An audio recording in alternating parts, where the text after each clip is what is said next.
I'm here now. I'm doing the best I can. Where are you now? 1 2 1 2. You're looking at the floor, gang. What is up? We're here. It is time for some One Piece content.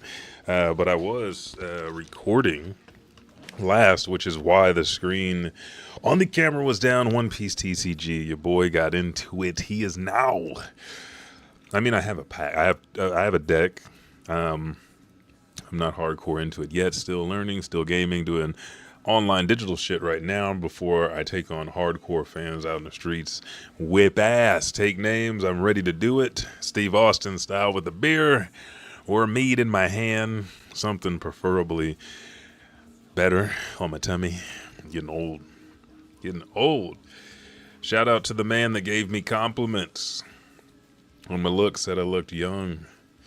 He's trying to sell me shit though, so I mean, you gotta take that with a grain of salt. I'm just trying to put out the socials here and get to Twitch to make sure to listen to the audio to make sure it sounds as good as I think it does. It's showing on the screen as goddamn well.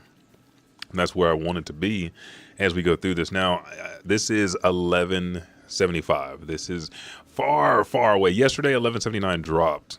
But I've had computer issues. We stopped if you are following on the YouTube channel, because this is your place, whether it's on YouTube, Twitch, Facebook, or Kick, where you can get anime and manga information about anything.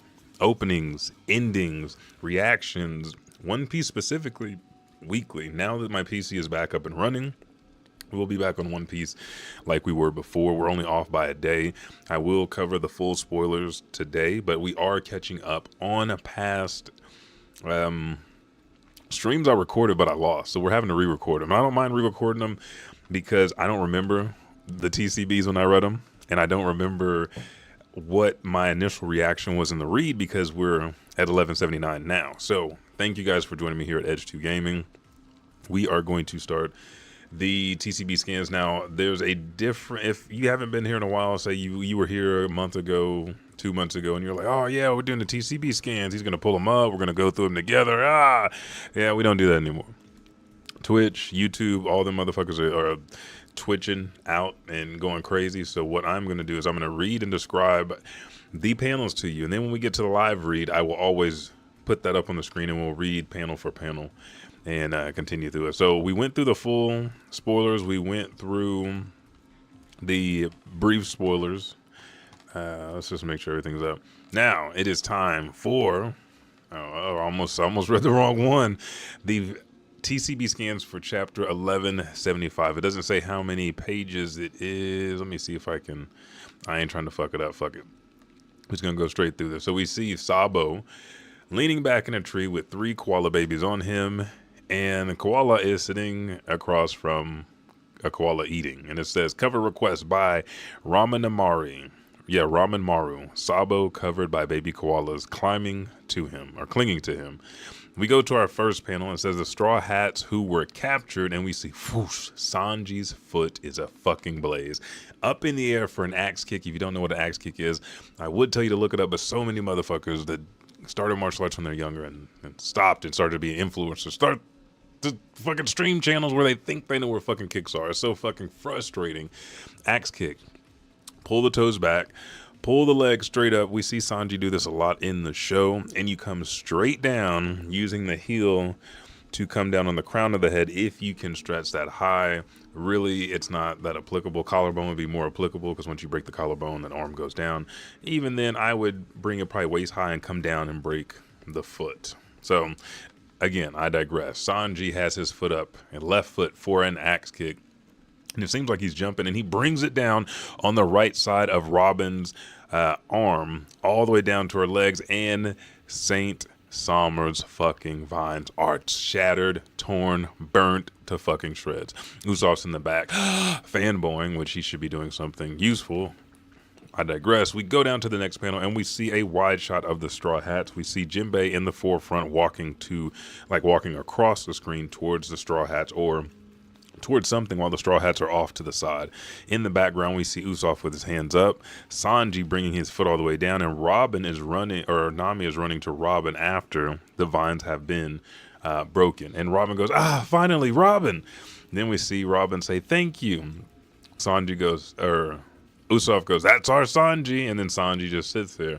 Then he says, I see. So those thorns, or this is Jinbei, I see. So those thorns can't handle extreme heat. Thank goodness.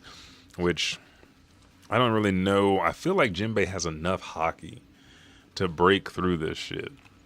But again, he hasn't been down there with Gaban. He doesn't know, but Sanji does. Regardless, I feel like Sanji at this point, because he wasn't pinpoint out as having Supreme Conqueror's Haki coding, I think that he does because of his body. And I'm going to call it right now. I think Sanji's got Lunarian blood.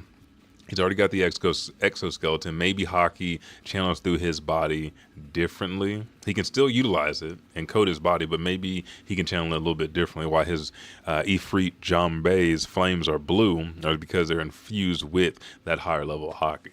Either way, breaks through. The panel goes to a close-up of Robin's face. She turns and looks to the right, and she says, this isn't the time to celebrate. And Sanji turns his head. He says, true, with a cigarette in his mouth, puffing smoke out. He says, but what is that Haki, that roar? And then we see two giant wings and a fucking luscious deal of hair in the background, kind of like you would see on Lobo. And it says, and that huge shadow, Sanji continues. And we see the frozen Draugr sitting up there with holding the sword and other MMAs that were created by St. Killingham.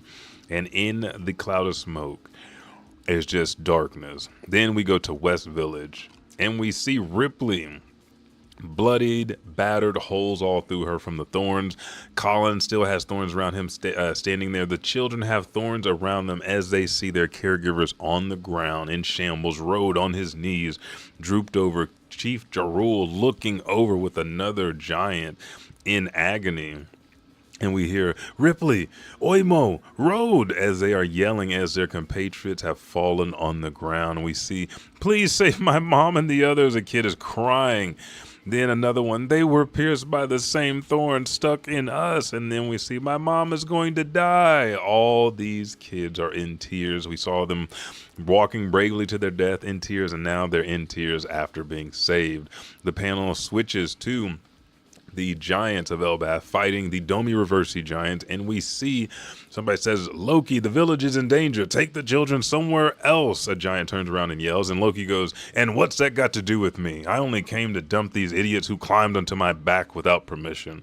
And then after the panel is sitting there focused in on his eye, which we know his eyes look different as a human, or how we saw him as when he was a kid, but as a dragon they look fucking perfect. The next panel, we see a panned out Loki is in full dragon mode with an MMA hanging out of his mouth. And then he yells, all right, get down already. And we see Luffy on top of his head sitting next to RATATOSKR. And he goes, look, it's Zoro. Hey, Zoro, as he's yelling. And the MMAs are looking up in fear. And the expressions is on their face like, what the fuck is this? It's like, this is the fucking dragon of One Piece. Then Chief Jarul says, people of Elbaph, the children are safe. And we see Jinbei, Robin, and Nami looking off to the right. And they all say, oh, really? That's a relief. And then the giants that are fighting hold their axes and swords in the air and said, they say, yay, as Chief Jarul says, there are no more hostages. And this is when we about to go to work, because we go into a zoom in of Zoro looking up because Luffy in giant form is leaning on Loki. It's like waving at him. He goes, took you long enough. Don't tell me that dragon. And then Luffy goes, yep, it's Loki. This place should be safer with you, right, Zoro? And he goes, yeah, sure. Because you know Luffy's getting ready to dip. Zoro looks at him again. He says, since you're already giant, why don't you wipe out those monsters born from the children's dreams? They're the ones destroying Elbaph as we speak. And Luffy goes, fine. And sits back on Loki. And then we see boom, boom, boom as the giants continue to fight around Zoro, and Zoro joins the fight. Then we see Oimo on his back pulling a spear out, a thorn out of him. And then says, is something falling from the sky? The thorns, get the children. There are more thorns coming. Don't even try, you idiot, says Saint Somers as he's riding on a fucking thorn 3-headed dragon snake. And Road looks at Ripley and says, did he come after us? And Somers is fucking livid, mouth wide open, yelling, did you really think you get to keep living, you trash? Get me back my touching story. Because everything that surrounds love and agony and pain is what gets Saint Somers off. He's sitting there looking at them down from his 3-headed snake, getting ready to shoot some more thorns off. And Luffy's off to the side, to the right of him on Loki's back. And he goes, now that I think about it, this might actually work out great for me. And, actually, Luffy's just shocked. He didn't say shit. This is Somers saying this after exploding and getting all fucking, Karen mad. He goes, now that I'm thinking this might actually work out great for me, he said, if the kids are alive, then none of this is my fault. All right, let's head straight to the Holy Land. And remember, there's no ship, so I don't know what his plan is, but he's standing on this fucking snake. We see Road and Ripley looking up in pain and agony. But he goes, but first, I'll finish off your parents since they're already on the brink of death. You're about to taste my triple barrel thorn launcher. Mouths open. You hear as they get ready to fire. And right as they fire, he starts to loom over a house that's directly in front of the children. The children make a line in front of their parents. I'm not going to let you do that, Colin says. Another one says, I'm going to protect you this time, Mom. The one that looks like Sanji, which is that Bjorn? That's not Bjorn. Maybe Bjorn does kind of... The one that looks like Sanji. I don't know what the kid's name is. The next one says, I'll do that too. And then another one says, me too, as they line up, standing side by side. And Somers is like, oh, how could they? Hands on his head. Boogers coming out of his eyes and ears and nose and snot and spit. And he goes, man, this is just too good. Think of old boy from One Piece Gold that was fighting Zoro, that was a masochist that liked to, he was getting hit and shit. That's Somers right now. He goes, to the point where I barely even care about the mission anymore. Seriously, this is amazing. Now tell me, who should I kill first to make even better? And then he looks down. It's damn near slapping the snakes. He's not slapping them on the head, but it should be slapping them on the ass. He says, I'll never forget the look on your stupid faces when you try to act brave. Goodbye. And then Ripley says, Colin, run, please. And Colin says, no, I'll protect you, Mom. And then we see thud as the first fucking thorn hits the ground next to him, and here they come. Soup, soup, soup, soup, soup, soup, soup. They're all flying towards the kids, but we see Luffy. He's not giving the okay. He's aiming in the periscope in his hand, middle of Saint Somers' face, who's gritting his teeth. Cocks his left hand back, and he's doing it with his right hand, my bad. Cocks the left hand back, turns that sumbitch up sideways, rips it up with his hockey, infuses it with ass whoop. And then Summer goes, huh? And we see, actually, fuck, the panel had thrown me off over here on TCV. We gotta go back just a bit before the eye scope. When the kids these thorns are heading towards them, they are all going towards them, and then ching, ching, ching, ching, ching, ching, ching, and they're like, what the fuck? Goddamn Zoro. Zoro comes through, and Luffy says, that's our Zoro, never doubted you, ha ha ha ha ha. And then Summer goes, what? And he goes, yeah, I know, now move, is what he says. He goes, who are you? And then Luffy, grabbing lightning in his left hand, twisting that sumbitch up and shining it up sideways and shit. He goes, his name's Zoro and he's my comrade. So don't you forget it. Declaration of the Emperor of the Sea. The man to be Pirate King. Do not forget Zoro's name, bitch. Gumu Gumu no. Then he aims with his right hand, gets him in his scopes, rears that sumbitch back with lightning, and punches as Ripley covers her mouth because she's shocked. This is Nika in action. This is what she wanted to see, Nika in the Nika form. And this is Luffy giant size. So they're the same size. Somers is fucking sweating as the hand gets big as shit, bigger than Dallas, and punches him in the fucking face as Luffy finishes the name of his attack. Because you have to name attacks. That's what cool people do. Gumu Gumu no Dan Thor rifle. And Somers is blasted completely, hands spread out. And we see in the next fucking panel, Luffy ain't playing no more. Somers' head and shit splits open. Parts of his skull up here cracks. In the middle cracks, we see teeth shattering, nose busted up, blood, tongue hanging out his mouth. This motherfucker's fucked. And then we see him explode as Luffy's hand extends all the way out. And then Oimo and Road are like, it's the Straw Hats. And we see the kid say, huh? It came out. Now that's... And then Ripley looks up because the thorns are off. They're not digging into their flesh anymore. They're not on them. The thorns the kids were trying to pull out of the parents are gone. And then Ripley says, I finally got to see. So that's Luffy Kun's white form. That's crazy. Not only your son saved, you wanted to get him saved. The miraculous happens, but you get to see the ancient Nika that you've looked up to. And he goes, it really does look like Nika. He said, I believe he truly is the warrior of Elbaph. As we see Luffy up in the air, bouncing in the air, laughing back and forth, and Ripley laying her head down after the exhausted battle at St. Somers. We continue, and St. Somers is in shambles, falling to the ground. Nika, what do you mean? That's nothing but a fable, because he doesn't know Luffy's Nika. The Gorosei do. Imu does, but the Holy Knights do not, except for maybe Garland.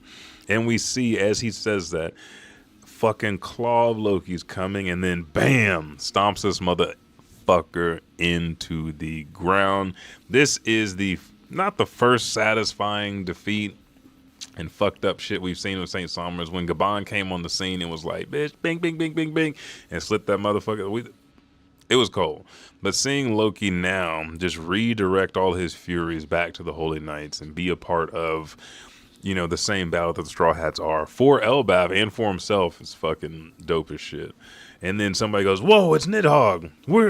We were saved by that thing. And then Loki says, all right, time to go. And Somers getting some goes, ugh. And we see Chopper sitting next to Scopper Gabon, and Chopper goes, what's that? And Gabon says, must be Loki. It's my first time seeing him like this. And he thinks back to Ahur's castle all those years ago. And Chief Jiral's Elbaph's treasure, what is it? Gabon says to Jiral, and Jiral says, it's a devil fruit, a forbidden one. It's the Ryu no Mi, a mythical Zoan model Nidhogg. It's said whoever eats it can transform into the largest dragon in the world, but the dragon's final size depends on the actual size of the person who ate the fruit. A giant, and as we are going through these panels, Chief Jiral is walking through the broken Ahur's castle with Shanks and Gabon to the left of him, explaining this. This next panel, he looks off to the right as he thinks about the dragon in comparison size. He shows a human and how big the dragon would be, a giant, how big the dragon would be, and then an ancient giant, and what essentially we're getting with Loki, because he continues, a giant is bigger than a human, but an ancient giant is bigger than a giant. The larger the person who eats the fruit, the greater the potential they can draw from it. I've heard that when the black dragon reaches its maximum size, it can spit lightning, and on top of that, grow so massive it can turn day into night. And then Shanks is looking, he says, so you didn't let anyone eat that fruit because of the danger it caused? And Jiral's like, not quite that. If someone tried to eat it, its guardian hammer, RAGNIR, would protect it. And Gabon and Shanks are like, huh? And he continues as he looks off to the right, and we see in his distant memory a big-ass giant holding a fucking huge hammer, RAGNIR as a squirrel right beside him, and then Nika coming towards him in a battle. And Jiral says, there is a legend in Elbaph about a god of war, and he was the one who wielded the hammer RAGNIR as his weapon, according to the legend. The god of war who transformed into it a great dragon and raised in opposition of the god of the sun. Besides all that, he had a loyal subordinate, RATATOSKR, the frost squirrel. And in the end, the legend tells of RATATOSKR losing his master and then transferring itself into the hammer, waiting for its master to return. And we see Shanks and Gabon just idly watching as they continue to walk. And then we go back to Scopper Gabon now sitting next to Chopper, and he's thinking the rest of the memory. So RAGNIR, after all these eras, fulfilled its duty as guardian. Then we see Kashi is sitting next to Scopper Gabon and Chopper. And as they sit there, they're watching the MMAs scared of Loki. And Gabon continues and finally made its choice. And you see, choosing Loki is what it wanted. And as he says, choosing Loki, rah, he's growling. Lightning's coming out of the fucking sky behind him. He is chasing MMAs as they're running away, looking like little, like baby puppies with a big ass dog. Lightning building in his throat. He blasts them in the back, blows them the fuck up. Next panel, huge blast, surge of lightning, killing MMAs. Loki off the ground, flying as he says, Thorheim. And then we see Gunku Imu looking as MMAs are blown away in bits and pieces right in front of them. And then we see Luffy with RAGNIR jumping on Loki's head, excited. And Imu in Gunku's body looks, says, so thou hast been there all along. And we go back to Marijoa and we look dead ass into fucking Emu's face and he says Nidhogg. And then the chapter ends. They share a connection. And that would be Nidhogg and fucking Emu. Those are your TCB scan. These are early spoilers. When we get to the full read or the actual live read that's published by Suecia, which is shown in Jump, some of the dialogue will be different. Even the foosh at the beginning of Sanji's boot and some of the other things will be different. So just pay attention and listen. And also we will break down any contextual differences between Japanese and English that we find in this chapter and other ones. Thank you guys so much. I appreciate you guys joining.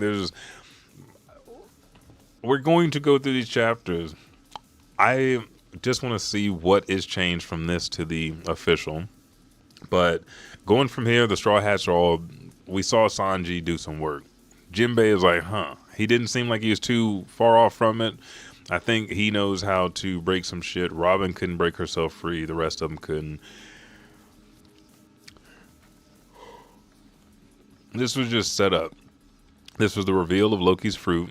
Finally, the power, how it works. Not even Luffy defeating Sommers and how strong Luffy is now. Ripley and the lore of Elbaph, how strong that is to them. Chief Geralt, his explanation of the devil fruit to Gabon. And then we just come back and set up for this very last battle because Loki is this incarnation of the war god, the god of war, because he has the hammer.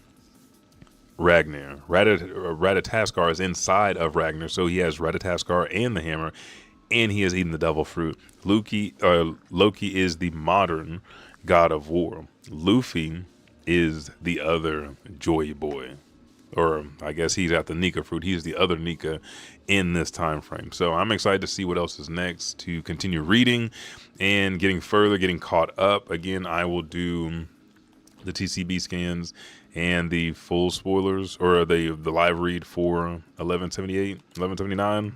Damn, I'm getting chapter. I'm thinking about last week's chapter. This one was so good because we had the reveal of Emu and shit. And that shit right there had me going wild because the actual physical reveal after all these chapters of Emu and what they look like, and then my theory, which my theory was kind of correct. We'll see in the coming week. We have a break this week, but I digress. Thank you guys so much. I'm Elijah 5000. Make sure to turn on your notifications and follow so you can be here for the latest and greatest in anime news, reviews. Watch parties are coming back. Just a lot of stuff is having to be figured out. Shout outs to Black Bulma. Shout outs to Geekdom 101. People that have experienced some copyright hits from Twitch and they've been streaming One Piece or watching One Piece for a long time with their communities. I understand. I'm right there with you. Make sure to go out and support, follow them, let them know where you came from. If you're just now hearing from them for the first time on this show, again, that's Black Bulma and also Geekdom 101. You can find them here streaming. They were streaming Dragon Ball. We're going to find a way around this to do our watch party. But until then, keep coming here for One Piece content, video gameplay, and more. Thank you guys so much, and I'll catch you in the next one. Peace.